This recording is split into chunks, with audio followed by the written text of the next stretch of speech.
What up, guys? This is CD, and today I'm going to be talking about this comment that someone left, and this is just like a general ass opinion that Westoids have, and it's that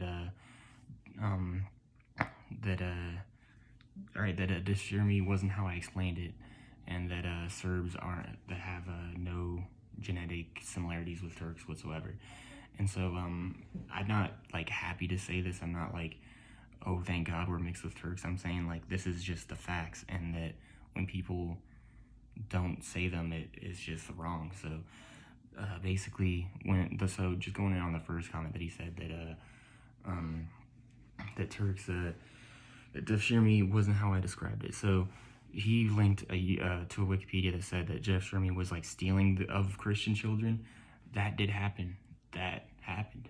I'm also saying that rape on the first night of marriage happened, and that was called Div Shirmi, and that it affected the male lines in Serbia because just looking at the genetics, go even pre-Slavic invasions of the 600s. Just look at the base populations of Serbs and what they were and are. Serbs were I2, which is the first truly European haplogroup, meaning like the one that really kind of like is like the indigenous to Europe, basically. Even though it's not, it's like from the Middle East, but it's like indigenous to Europe as it gets. And the other one is EV3, EV13, E1B1A, I think, and it's from like Somalia area. And those two haplogroups were the foundational populations, and still are, of Serbia itself. Those two haplogroups are still the first and second most dominant. And but what happened during the Ottoman era is the influx of J2. So that wasn't a gene that was around until the Ottoman era, and we are around like J1 and J2. If you add them up, it's around 20%, so like a fifth of the genes, and that wasn't there before the Ottomans. That came through the practice of Div Shirmi. Like, what else could it be? Like, we weren't willingly mixing with these Turks. We weren't. We didn't have these genes before this era. What else would it be? So your point is fucking stupid. And second, that Serbs share no common genetics with Turks. Okay, I know what these scientists are doing. They're saying Turks as in Turks, the Siberian traditional Turks, and saying that Serbs have no genetic affinity with these Turks, like Turkish, and that is true. We don't have hardly any Central Asian Mongoloid type genes at all. Like, we're not that. That makes sense.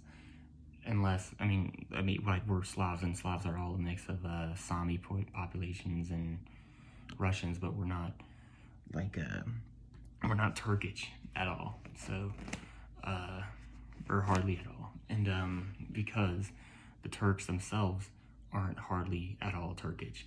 They're fucking assimilated Greeks and Armenians. And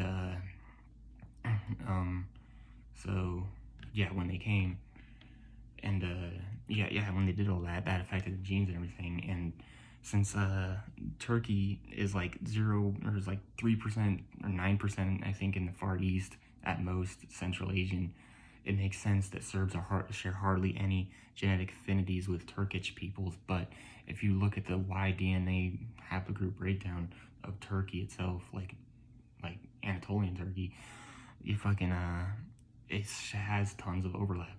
There's E, there's J2, there's like the R, there's G, there's H, there's L, there's K, there's some Q. Everything that Turks have is basically what Serbs have, just in a different kind of like mix. They trend more J, and so that's how we got the J.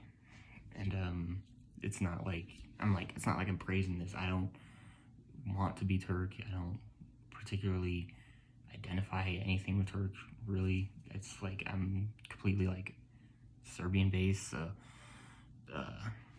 and anything that Serbs share with Turks in similarity genetically, that's just, we just share that. It's not like I'm like oh, let's be like friends or something. It's like it's probably like how like a Czech and a German might be pretty similar, even though they come from completely different like civilizations and genes and shit. But yeah, that's it.